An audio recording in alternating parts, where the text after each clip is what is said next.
Hello, everybody, and welcome to the Parks and Quality of Life Council Committee meeting of July 17th, 2024. And we are here with Councilmember Vogel and myself, Councilmember Paula Ryan, and Councilmember Ben Zarlingo. And of course, all of the wonderful people over there that are going to introduce themselves. And we'll be talking about the Parks Capital Improvement Projects update briefing. Holy moly. Not only is it a lot of words to say really quickly, but I took a sneak peek and it's really exciting. So, Bob, take it away. All right, thank you, Councilmember Vogely. We're happy to be here.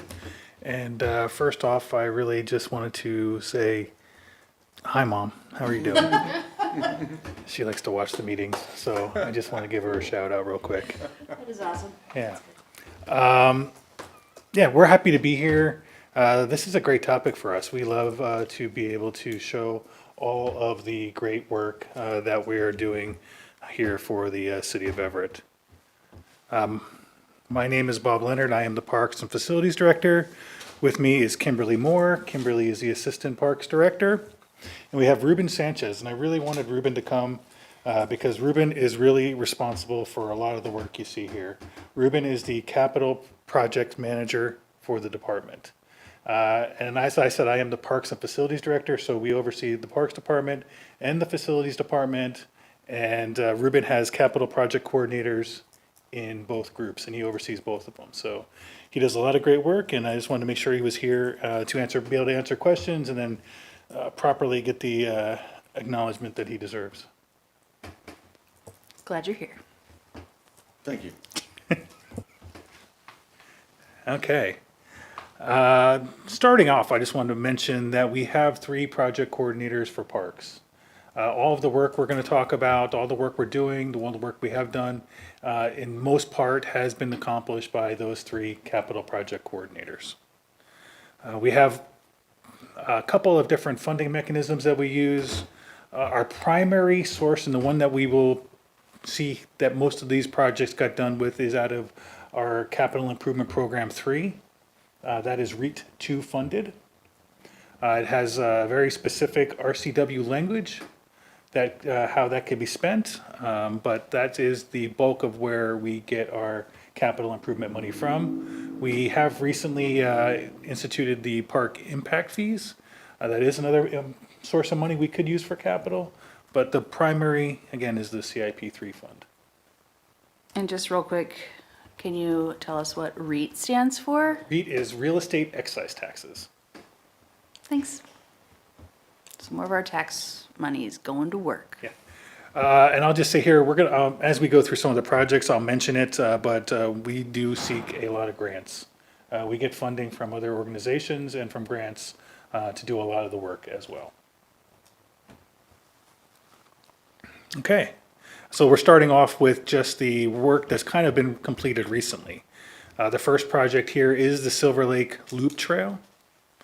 The Parks Department completed this long-awaited trail segment through Thornton A. Sullivan Park and around Silver Lake. The scope of the work included creating a continuous 10-foot wide, 2-mile-long trail through the park and around the lake, connecting Silver Lake Drive to the south with Silver Lake Road to the north. We created and installed a comprehensive City of Everett branded trail and streetway finding program, and interpretive signage telling the history of this unique lakeside community. There was also improvements to the storm drainage and enhanced landscaping. The Hannahbrook Fitness Trail.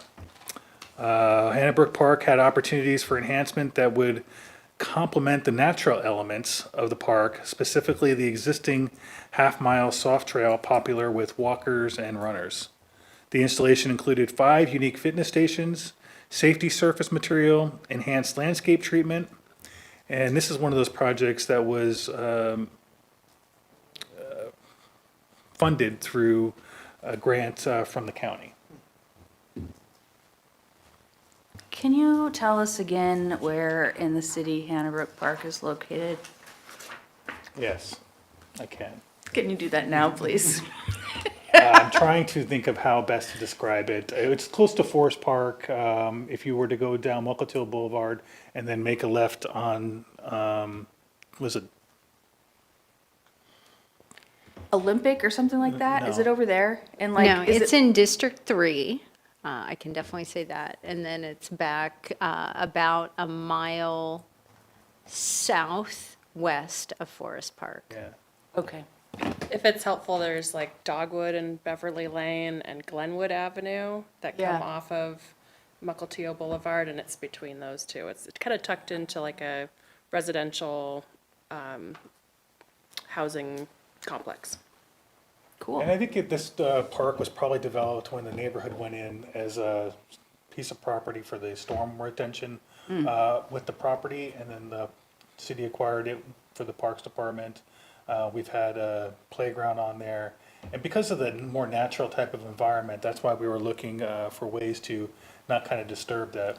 So we went with this concept of this kind of natural fitness type of equipment. And I think my daughter and I did a work program there, I think with Forterra one Yeah. time. I think it was a part of our cooperative volunteer thing. Yep, Okay, yeah, that one. absolutely. Okay. We've had a bunch of, with our Green Ever partnership, we've been out there trying to enhance the area around the retention pond and, Yeah, because it looked like a good one for water treatment. There were grassy areas and slopes and shrubbery and all that that would, absolutely. Madison Morgan Nature Park renovation. I just want to step back here and say that Madison Morgan Park was originally purchased with Conservation Future dollars.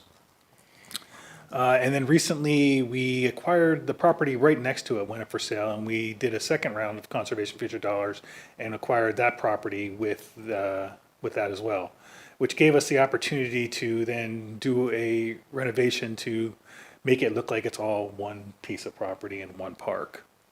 So we did purchase that property. Excuse me one second.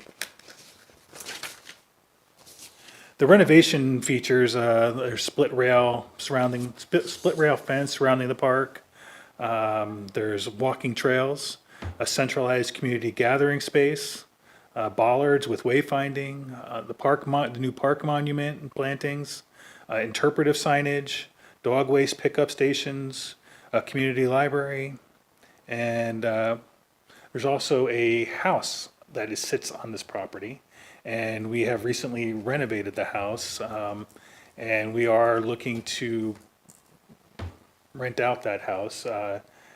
Not that it would have any kind of real caretaker duties, but it would. We felt like it would give us a great representation to have eyes and ears on that park as well.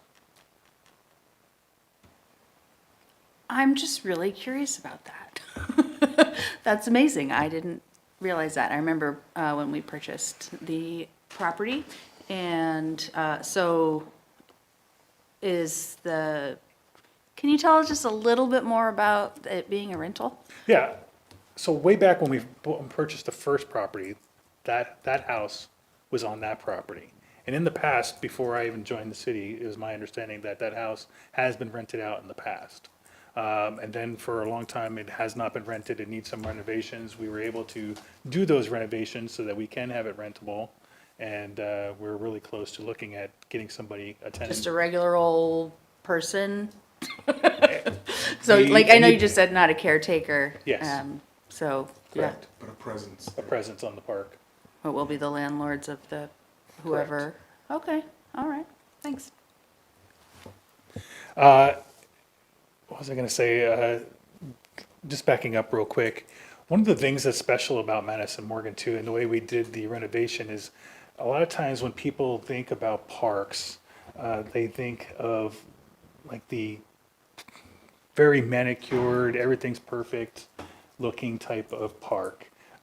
We didn't really want to go with that concept, and that's a lot of the interpretive signage. We'll talk about that as well. What we're really looking for is just another example of what a Pacific Northwest park could look like. It doesn't have to be that. So we hope to do a lot of native plantings and those types of activities to really cut back on maintenance and still get that park experience without that totally artificial manicured type of feeling. It was actually very popular because of the large trees that were on that property to begin with, so we felt like that was a good option, and the neighborhood was very receptive to that as well. Okay. Many of you may have seen that we recently have done the Wiggums Hollow Playground renovation. We had the grand opening, very successful. The renovation included the new playground turf that we've been using. We have like roller slides, ADA transfer platform, inclusive musical instruments, sensory panels, swings, slides, net climber, climbing wall, and then creative and social play panels. Just want to stop here real briefly, and I'm going to try to run through some of this stuff fast just because we're just going to run short on time potentially. Just want to talk about our philosophy with playgrounds. We really strive to go beyond ADA accessibility when we're looking at playgrounds. ADA accessibility is great, but we really strive for inclusivity. We don't want kids to be able to just enjoy the amenities. We want them to enjoy them together. So we have taken great strides to think of ways for everybody to be able to enjoy the playground together. When I talk about the roller slide, one of the benefits of a roller slide is that it doesn't build up static electricity. So a lot of times kids with cochlear implants have trouble with static electricity because it can interfere with the implant. So if you have a slide like that, that's an option that's not going to interfere. So we look for, kids are different, people are different. So when we talk about having, musical instruments, some kids would choose to, recreate that way. Sensory boards, we really try to appeal to a very wide demographic and needs of the community. So we've been really making great strides in upgrading our playgrounds, and I think it's been working really well. Yes, I have a real quick question about all of that. I'm remembering an email that we got, and do we yet have, or have we thought about getting one of those like pictogram maps? I don't even know if that's the name of it, but there's lots of folks that aren't verbal, Yeah. all ages, and I know that that's an inclusive thing. So now I'm just putting it on the radar. It probably already is, but since you were talking about really I cool appreciate that, parks. and yes, we have been in contact with some vendors, and I do think some of our newer playgrounds are going to be having those boards as well. Cool. Yep. And I'm gonna just mention here also that playgrounds in general, we strive to replace our playgrounds every 15 years. That's kind of where our top end we try to be at. Maybe if we could even get down to a smaller number, that would be even better. There's a lot of reasons for that. Some of the big ones are like, as playgrounds get older, maintenance needs go up. Regulations change. The community gets kind of bored of the same old stuff. New technologies. So we have done a lot of research to kind of figure out, when is the best time frame. So we really, 15 years is kind of our top end. Maybe we can strive to, if we had enough funding and stuff to make it sooner, we might be able to get a little bit more benefit out of that. But with technology, I think things are improving. We feel really comfortable with the 15 years. So that's kind of the time frame we're on. We have way more than 15 playgrounds, so we're needing to replace 1 to 2 playgrounds per year indefinitely. And that's just one of those things that we're going to have to stay on top of. Our whole entire playground program, we don't like subjectivity. We like total objectivity when we talk about playgrounds. So we do inspections. We have low-frequency inspections, we have high-frequency inspections. Our high-frequency inspections are done by our trained maintenance staff, and they're done, I'm going to say, on average about once a week. So we go through and check everything. Our low-frequency inspections are done by our certified playground safety inspectors, and on average, they're done about once a month. But we have a very strict formula that determines how often we're doing our inspections. I'd be happy to come back at some other time and, go into a lot more depth and show the charts and stuff on how we really take out the subjectivity from all of these decision-making. We look at the age of the structures and the materials and all the stuff to determine the formula for how often we are doing inspections. So, but I just want, you and everybody out there watching to know that there is a very thoughtful and strict process on how we go about replacements and even maintenance for all of our playgrounds.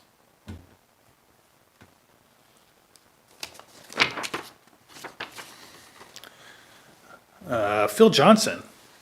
Phil Johnson recently has completed. We actually haven't had the grand opening. I think we are scheduling the grand opening. It's open officially, unofficially, but the actual official opening will be soon. I think it's the end of this month. There's a little bit of this is located at Phil Johnson, so we have a play ball, custom baseball theme. Again, we see the surfacing, and I didn't really touch on the surfacing, but we really like this surfacing. I think it encourages parents, little kids, siblings to be interacting, and it makes the entire playground, I feel, more of a recreational facility than some of the old wood chips. This maintains its ADA accessibility better than a lot of the stuff we've seen and even with temperature changes, we think this retains its fall protection better. So we have been really pleased with this material. It's a lot more inviting, and we think it's better. Bob, has it been pretty durable? I mean, that's one of always the questions for outdoor stuff like that. Yeah, absolutely. I know you hear of like AstroTurf and you hear concerns, but the industry definitely has come a long way. So we have, I think the first one we put in was at Forest Park, and that was back in 2020. And obviously we have to do some maintenance, but they haven't had any real concerns. So yeah, we've been happy with it enough to continue with this as kind of our standard for going forward on what we like to see in the playgrounds. Well, and for people with limited mobility, it is a lot more accessible than the wood chips, and doesn't have the variability. So I've seen it used a lot more that way. Technically, wood chips are ADA accessible if maintained perfectly. It's hard to maintain them Yep. perfectly, though. Yep. So we feel like while this is a little bit more of an upfront cost, over the years, I think it pays for itself, and it's a better product. Great. Okay, so that was just some of the bigger projects that have recently completed. Now we're going to kind of move into projects that we're working on right now. This is a real big, exciting one. The Forest Park pickleball improvements. So we currently have a bunch of sport courts at Forest Park. We are going to be changing some of the sport courts, and then we are going to be adding a facility next to the sport courts where the current horseshoe pits are. I know all the horseshoe pit people are like, oh no, but we are retaining some of the horseshoe pits, and actually we're going to make those a little bit more multifunctional, and we are going to be including cornhole in those areas as well as horseshoes as well. So I do want to shout out to the Muckatul and Everett Pickleball Club. They were very instrumental in making this project a reality. They were lobbying the state legislature for money, and were able to get some funds for this project. So we love partnering with groups, and we love partnering with groups that bring money to the table as well. So that was super helpful. So we are adding dedicated pickleball courts here. So a lot of times we'll be having multi-use courts that are striped for pickleball, and there will be some of that here, but there will also be dedicated pickleballs that are already netted and striped for pickleball. Thanks, Bob. What does this mean for the current courts that are there? Will those just be, is that part of this design as well, or is that going to be dedicated tennis courts? As you see, the two The blue courts are the current existing courts there, Okay, and they are being restriped. Basketball and hockey and tennis are still going to be available, but there will also be striped for pickleball. okay, It's the green one that's kind of new, where Okay. the horseshoe pits are, and that's the one you can see there's 4 courts there that are actually tournament competition level designed. So they have the fence around them, so we're optimistic that with our partner, that we can be hosting tournaments, pickleball tournaments, here at Forest Park. And then it looks like the yellow are the new cornhole pits or renovated I believe so. ones, and then orange remains the horseshoe pits. Yes. Okay, great, thanks. And one other question, I know sometimes people will ask about noise from pickleball courts if it's in residential areas. I think this is far enough away that that should not be a issue for the neighbors. Yes, that's one of the things we do look at when we're talking about pickleball is noise. We People don't make the same necessarily complaints about hiring. basketball too, the ping, ping, ping. We're not necessarily hiring acoustic engineers on this project, but we do take a look at the community where we're at, and we do go to the community for a lot of the projects. This one is in Forest Park. We feel like this one is pretty far away from noise. There's a lot of pickleball happening here already. Yeah. Yep. I can hear it from my office, but only when I really listen to it. I don't necessarily hear it. It's near the gun range as well. So Okay. I think That's we right. feel comfortable with having this pickleball facility here. Great. Another question, I'm trying to remember the space, I usually don't go to that part of Forest Park. Is there a water filling station, or if somebody needed water, where would they go to the bathroom for that? Well, there are restroom facilities, and we're going to get to another slide here where we're upgrading the restroom facilities here. But as part of the last renovation we did on the sport courts, we did add a drinking fountain. I want to say this also has a dog filling station there too, but I'm not 100%. Yeah, the drinking fountain in the dog fountain area is near the playground, closer to that, so, Yep. but Is it there is also- one. Is it also there? It's down a little bit further down that path to your left, and it's Water it's fountain. accessible from there to fill water and everything like that. Oh, right, there's a spigot on the corner of the blue where I pointed, because everybody can see my fingers, right? Where am I? But with the new Forest Park playground, we did install a bottle filling fountain for everybody there Yes, too. by so. the garbage dump, they're not by the garbage dump. No. I know where it is. Yeah, and- it's on the okay. corner before There you are go down. some there. Before you go down the hill, down that bottom area. Fantastic, thank We you. use them, as long as they are on. Because they turn off seasonally, correct? Or not? The Unless spray there's- pad does turn Right. off seasonally, but I don't think the drinking fountain does. Okay. Make a note of that, because maybe it does. Thank you, Ruben. Thank you.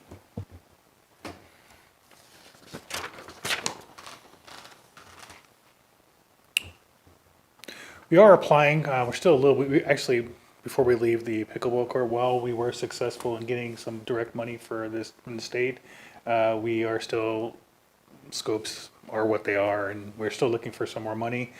We've applied for a couple of grants for this project through the RCO process, which is open currently, getting ready to close. We're applying for a YAF grant, which is a Youth Athletic Facility Grant, and then we are applying for a COAF grant. COAF. Community Outdoor Athletic Facility. So we are very optimistic that we can get some more money for this project and keep this project on schedule.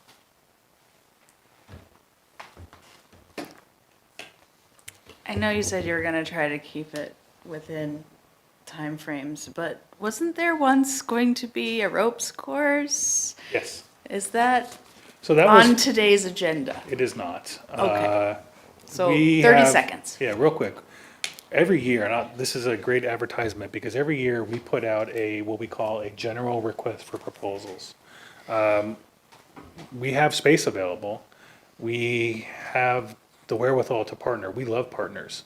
But we don't always know how we can possibly utilize everything. So we look for these community to come to us and say, hey, we have a great idea. That would be great for the community. We'd love to partner with you doing this. One of our first general RFP proposal, we did get a partner that was looking to put a ropes course in at at Forest Park. It took a while to get through a lot of the negotiations, and then COVID kind of came in, and they didn't feel like it was right for them for their business at that time. That's not to say it's never going to happen. We'd still be loving to entertain the concept.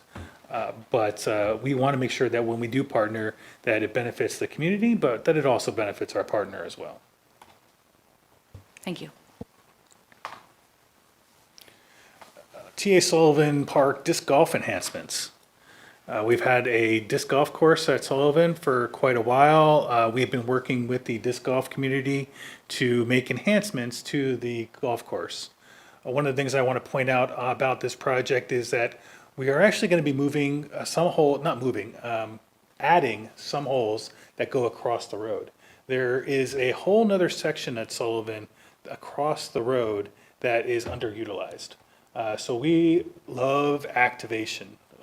That's kind of what we do all day, every day, is to try to figure out ways to better activate the spots. So we think that putting in some more holes over there, getting people over there, will better utilize that space. We're very excited. There's going to be some markers so people can get across the road safely. And we're expanding the course and improving the course as well. And it looks like the potential eventual daylighting of that creek that goes into Silver Lake would fall just kind of south of these holes here, it looks like. Not sure about that. The creek that runs by is up actually closer to the playground, so I'm not exactly sure. Yeah, it's farther north, but I think the plan to daylight that was gonna go farther south. You know, don't want to distract us. No That's a problem, thing no for problem. the future, I actually. mean, but yeah, that is one of the things we're looking into at Sullivan is to, right now, it is piped Yeah. to Silver Lake. the We would love to open that up, get rid of the piping. And we have worked with our surface water department to see if we can get funding and grants for that type of activity as well, and kind of put a stream through there Yeah. instead of having this piped underground water conveyance system. Which I guess would mean what daylighting is, because, and that's Sorry. why I've never seen a little lake, or I mean, a little stream, because That's it's right. underground It's in a underground. pipe, so that, okay, makes sense. Liz, real quick, I'm just noticing on this drawing here, we will be installing a drinking fountain near the pickleball court. Awesome, that sounds fantastic. Way to go, Paula. Yay. Would it be too much to ask about the Silver Dome at Thornton A. Sullivan? Or is that a, No, I Hold need to on, talk about hold on. Silver Dome real quick. We haven't it's not on our list today, because we're really not doing much on it. We had come to council a while back to get permission to look for designs or spending authority for design costs for a new roof. We were looking at that because we had a potential partner that was going to utilize the facility if we were able to put the new roof on it. However, once we started getting into more of the design work, we found some more structural issues with it, and it was getting very, very pricey. So we had to kind of step back and figure out, what are we going to do with it? We don't have all of the answers on that yet. So it's hard to say what is the recommendation of what we're going to be able to do with the Silver Dome. However, we are still optimistic that we could work something out, and even with the partner, to potentially use that building. If not, then at some point in time, we'll have to take a look at maybe doing something different and renovating that entire area for something else. thanks. It's worth noting, it's an old Bible camp building that's got a dirt floor, a sloped dirt floor, and old glue lamps, many of which are in reasonable condition, probably some of them not. So I think that's the kind of stuff that was discovered. It is very much a mixed bag, and there's no parking near it, no significant parking near it. So that's a tough nut to crack. Yeah, it's a beautiful structure. Love to utilize it. We could see and envision what it could be. It's really just being responsible with the dollars and making sure that if we're going to commit to spending those dollars, it's worth it. Yeah, like you said, it has to make sense for the partner as well. Yeah.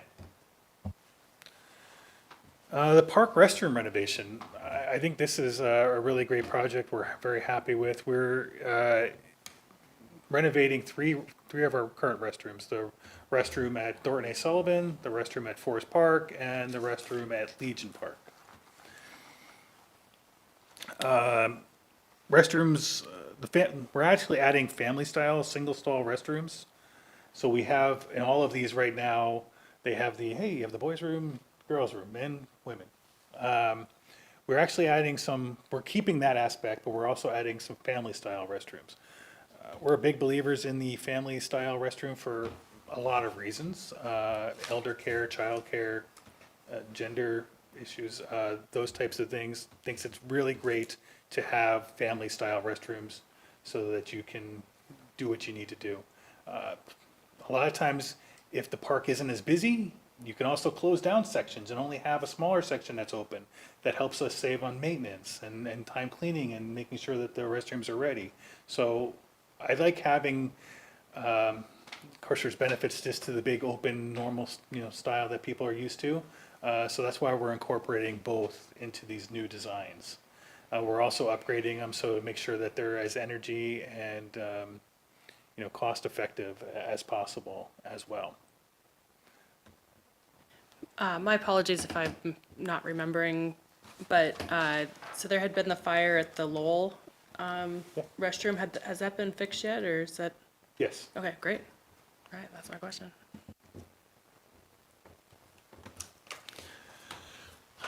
Kiwanis Playground and Sport Court. This is, Kiwanis was one of the ones that was up for on our 15-year renewal plan. We have that kind of parsed out into infinity. So we know, 15 years from now, we'll be looking at redoing Kiwanis after this one gets done. Let me just take my notes. We're in the process of getting this designed and getting ready to start possibly real soon. Okay, the quiet whispering over here is, where's Kiwanis? Okay. Because I'm thinking of Lions, and that's not Lions. Oh. But, so, I think it's around like 36th and Hoyt, if I remember correctly. Maybe, Oh. maybe Rockefeller. yes, okay, all right, thank you. This will have new ADA and inclusive playground equipment, swings, the turf, a turtle climbing critter. We're also renovating the sport court, making the sport court more accessible. And we will be adding some more security lighting at this site as well. I also just wanted to take the time to highlight the new interactive soccer practice board. If you can see in the one picture there on the sport court, it's an interactive soccer practice board. This is going to be one of the first types of amenities we have in Everett, where it's kind of like a mixture of a physical type of activity, but also like a computer game. So it's going to be interactive, where you can kick the ball at the wall, and you can have like different types of games where you could do hey, you need to hit this square or this square or this square, or so it's really an interactive board as well. So I'm real excited to see how this works and how this plays with the community, but I think it's going to be really a great innovative feature for this park. In the last PROS plan, the last park recreation and open space plan, we actually added a new category for parks, downtown parks or urban parks. This one obviously is more of a neighborhood park, but it still has that kind of community or urban feel to it a little bit. And I think we can see more of these types of interactive pieces of equipment in these new urban parks. I believe we also got the funding for this, the sport court renovation from Councilmember Dunn. Absolutely. This is County. another one where we were able to grab money from the county, and yeah, thank you to Councilmember Dunn for that.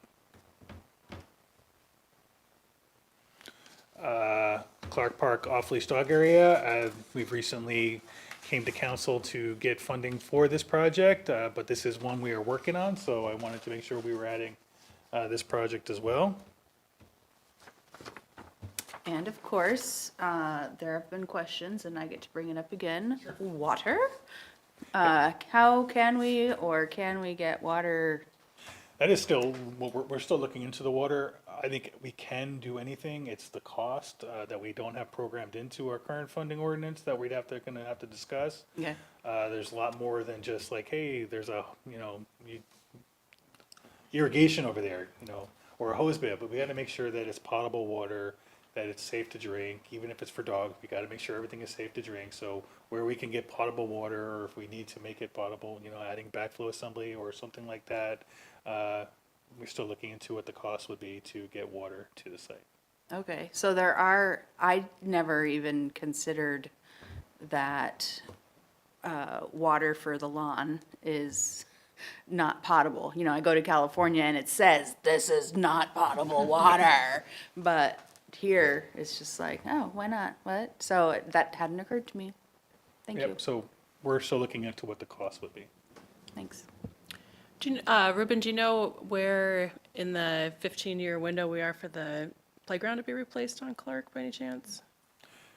I can say that in my tenure, we've replaced, so I've been with the city since 2017, and this was one of the ones that we replaced first. Okay. So I would say that it was probably in 17, 18 that we replaced it, so plus 15. Sure, great, thanks. Just curious.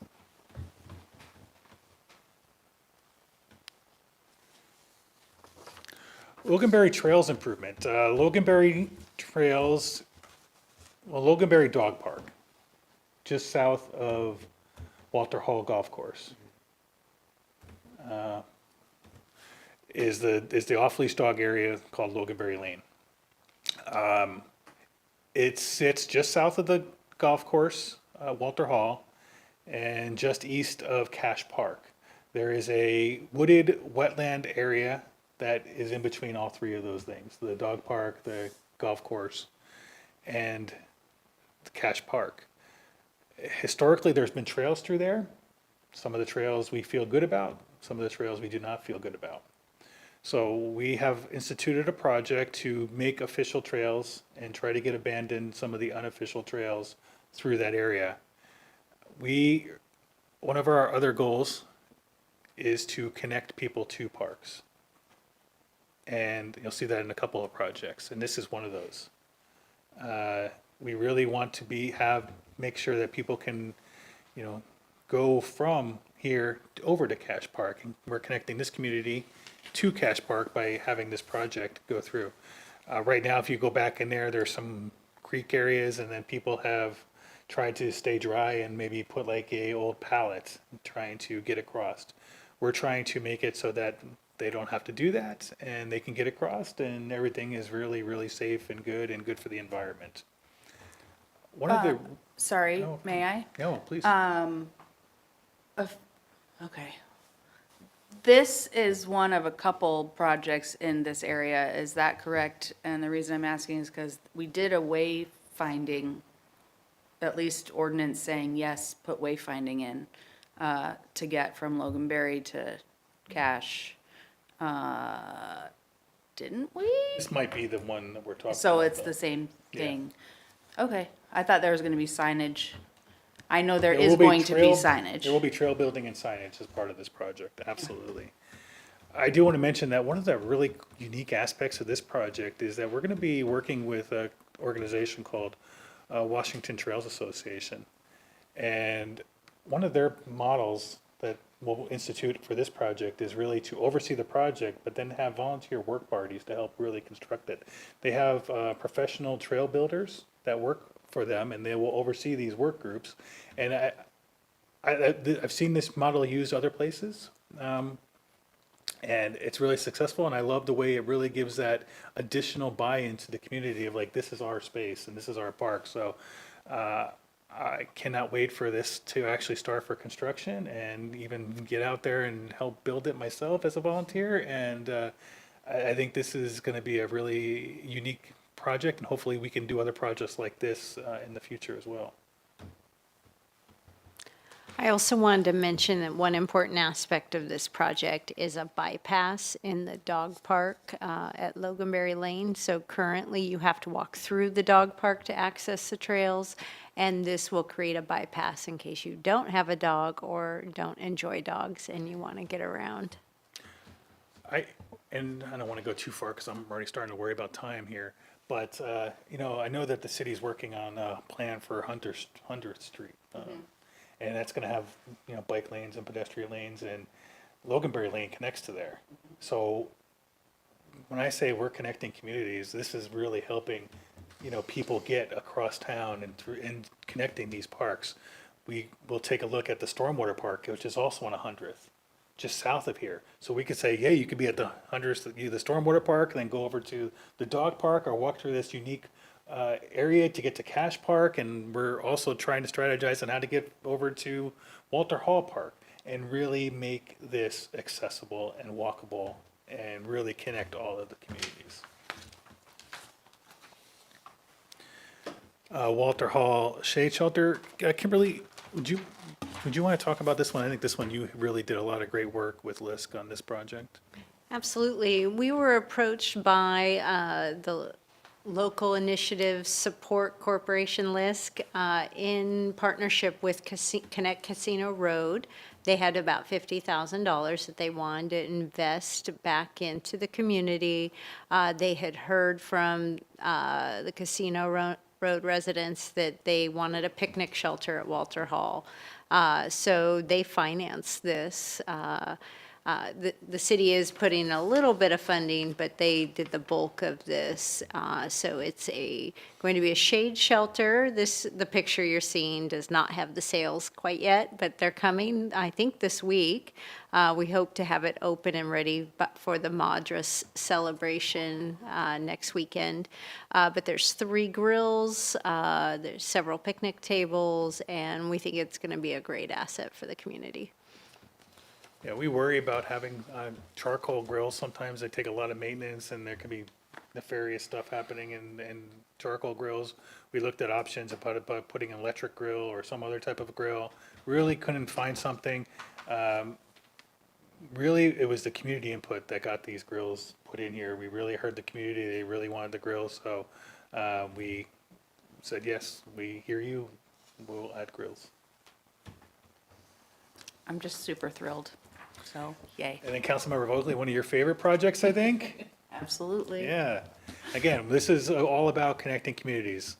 In the past, we are putting a trail to the neighborhood through a partnership with the utility to connect the neighborhood to the park. This is paid for with a community development block grant, so it's fully funded for the community development block grant. But again, just connecting that community. In the past, you'd have to walk all the way around or take a car to get to Walter Hall. Now, 5 minutes and you're in the park. It's going to be glorious. Period. I see on the map that there's suggested tree locations. I was wondering if there's a way to triple the number of trees that could go in. Doesn't the PUD have a whole lot to say about that? This is just a depiction, but yeah, it is utility property, so we would have to work in conjunction with them. But we are adding a ton of trees to Okay. this area and many other areas in the south with our new grant with Snohomish Conservation District. So Fantastic. we will be adding a lot of trees, yeah. Thank you. And we have had several Arbor Day celebrations at this park too, and we will continue to. We try to go north-south and spread the love around for that type of event too, but I'm sure we will have more at Walter Hall as well. All right, Edgewater Park renovation. This is a really exciting project. I just want to say that, Edgewater is on Mukilteo Boulevard just before you get to Mukilteo. It's really one of the gateways to Everett. This is going to be a phased project. The first phase is going to be the sport court area and prepping for the rest of the park. We are planning on doing that work while or prior to the bridge construction for the Mukilteo Bridge. So this way we could still have neighbors or the community, the neighborhood being able to have some kind of recreational amenities while that construction is going on. We were able to get a grant for to pay for most of the sport court work. That is not the current location of the sport court. We are moving it because we, in the past, before I got here, even purchased the property right next to Edgewater. And then the sport court currently kind of divides everything and it's not in a great location. So we are moving it to better utilize the entire space that is Edgewater. And then I'll read my notes here. We are applying for a grant for the rest of the park as well through the RCO.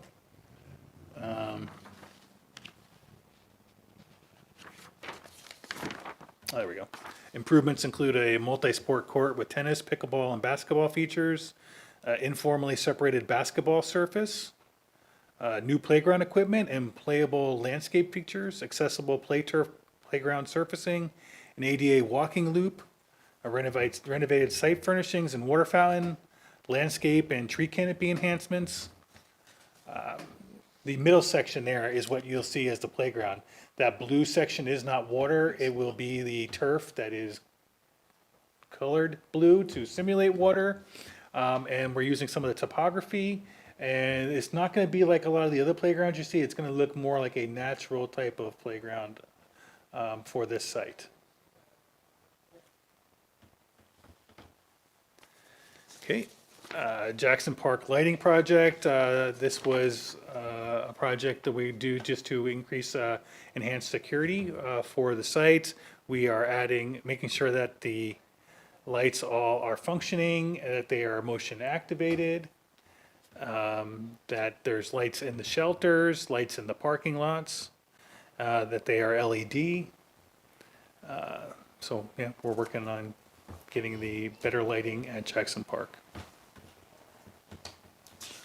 Eclipse Mill Park, waterside amenities, we have this split up into two. Later on, you'll see Eclipse Mill Park, the park, but this is the waterside amenities. The waterside amenities project will complement the scheduled 2026 development of the 3-acre park at Eclipse Mill. It'll provide river access for kayakers, anglers, and the general public.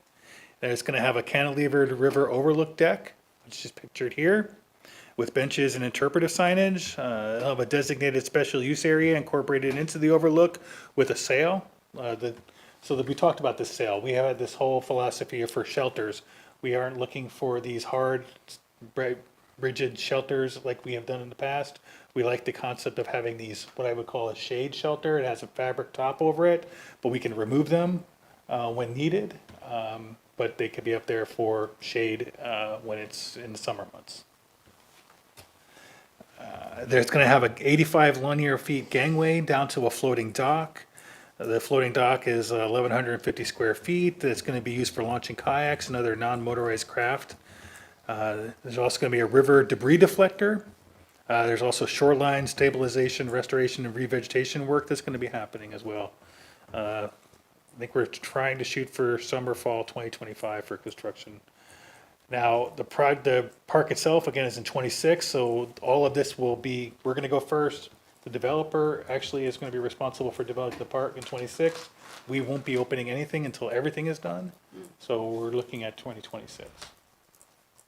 And then the floating dock, well, is this all accessible to all people, essentially? I don't know exactly. I don't want to make a really Okay. harsh statement that, because it's going to have a ramp down. Yeah. I don't know what the slope of that is, and I'm sure it's dependent on Okay. high tide, low tide, those types of things as well. I didn't actually mean ADA accessible. I just meant anybody that is able can go there. Yes. Okay. Yes, this is going to be a community park. Okay. Yeah, absolutely. Okay, cool. Yeah, we're Everett. We're a water town, so we are always looking for ways to enhance, get more water activity. So when we have a park like this that's on the water, this was a great opportunity for us to put another spot where people can access the river. I've never actually gone into the river, so sorry everybody. But I know that we jump into the lake, and so that's what I was thinking of. Is this a jump into the river ability place, or is that just not even a good idea? I don't think that is something that we will be looking at. So I think this is more of a boat launch Okay. than there's currents and those types of things. This is a boat launch facility. Okay. Thank you.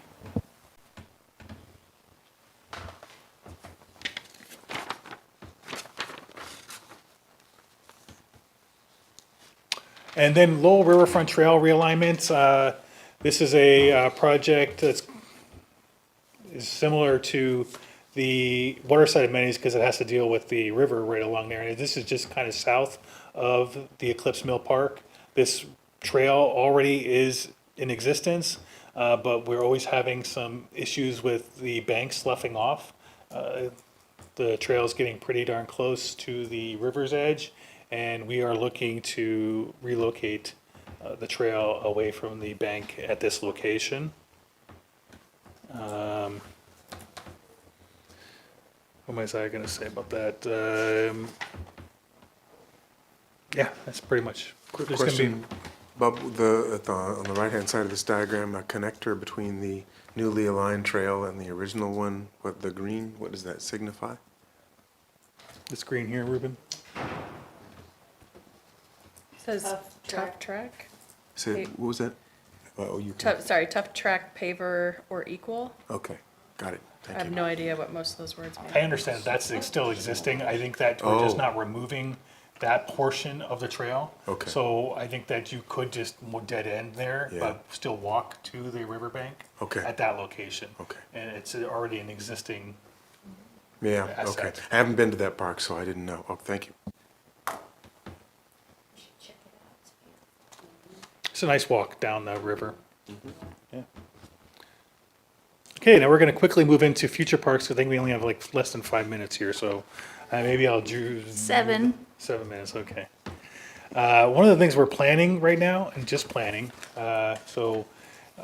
preliminary design maybe even, we'll go as far as preliminary design, is that we would love to see us be able to renovate the parking lot at Sullivan, resurfacing of existing parking lot and entry.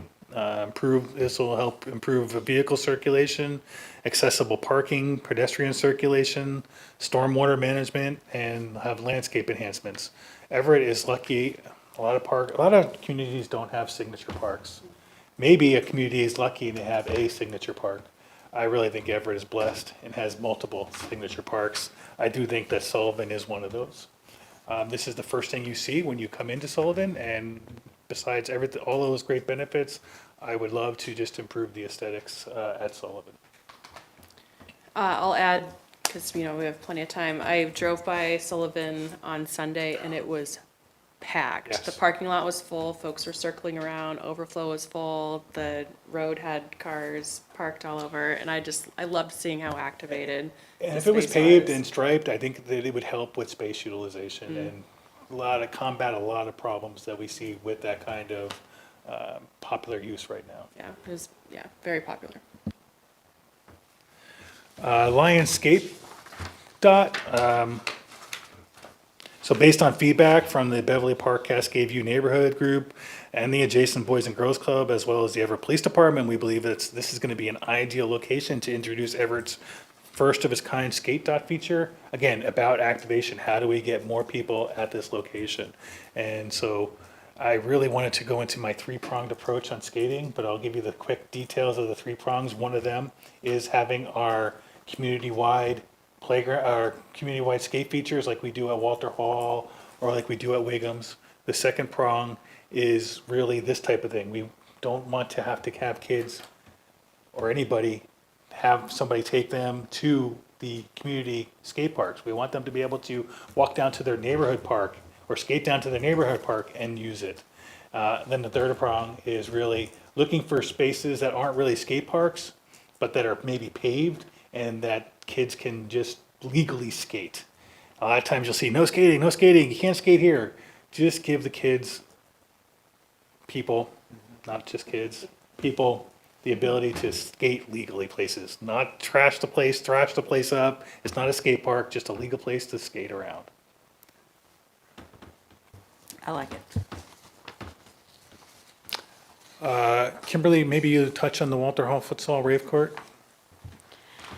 Absolutely. We were approached by the Rave Foundation in partnership with the Sounders Football Club to implement a Rave futsal court somewhere in the Everett system. We identified Walter Hall Park as a area that would really benefit from something like this. So we have applied for a grant through the Washington State Recreation and Conservation Office both a YAF and a COAF grant, I believe, to do the surfacing, stormwater permitting for that, and then Rave would come in and paint the courts, add the equipment and fencing around it. So we have our fingers crossed that we can make this happen, because it would be so great for the community there. This would not be rented. This would just be something for the community to use on a first-come, first-served basis. Thank you. That is very exciting. Can you explain what futsal is, please? Yeah, it's basically a soccer pitch, but it's completely surrounded by fencing to keep the ball in play, and yeah, just a kind of a small version of a soccer field. It's like the pickleball of, Of tennis, yes. This is the other half of, you can see actually in the water there is the waterside amenities with the cantilever pier.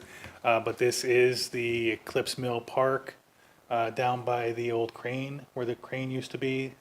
Some people may have heard it called 3 Acre Park. Actually, it's labeled there on that diagram as 3 Acre Park.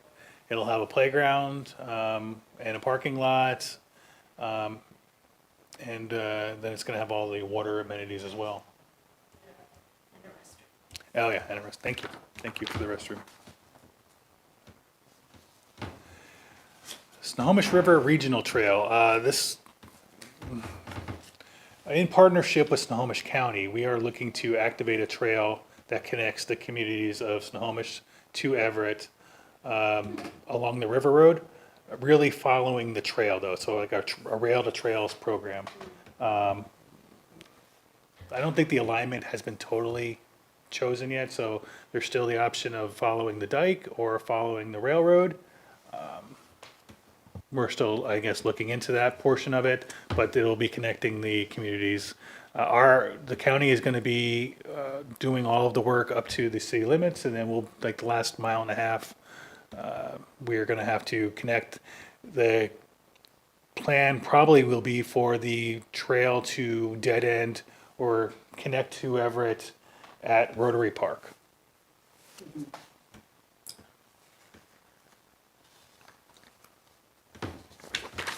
Many of you wrote letters of support for a grant that we did, so thank you so much for that.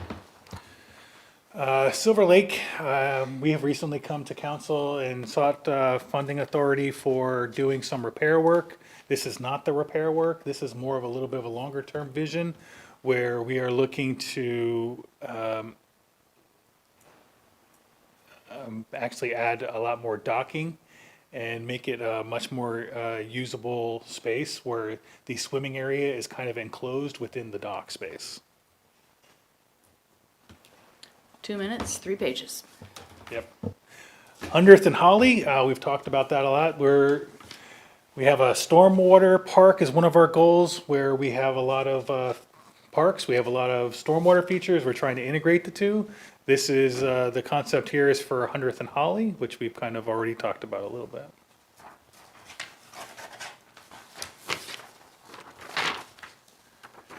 Okay, and then I just want to bring to the attention of this subcommittee here too, we're looking to acquire, especially with everything that's been going on around the park district. This is by Wiggums Park, and this is the area of the park district. The green area right there is about 7 acres, and we're looking to acquire that property.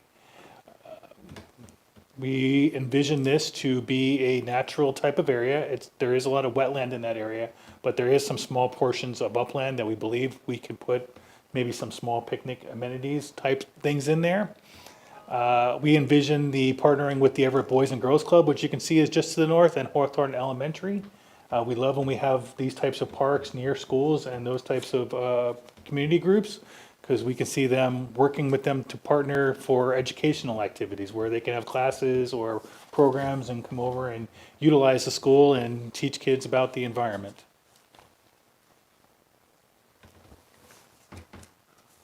I'll allow you to go over it. It's 6 o'clock. Last Okay, and I just one. want to point out that keeping with our future parks, the next ones we're working on right now are Drew Nielsen, Lowell Park, for both of those for 25, and then Garfield for 2026.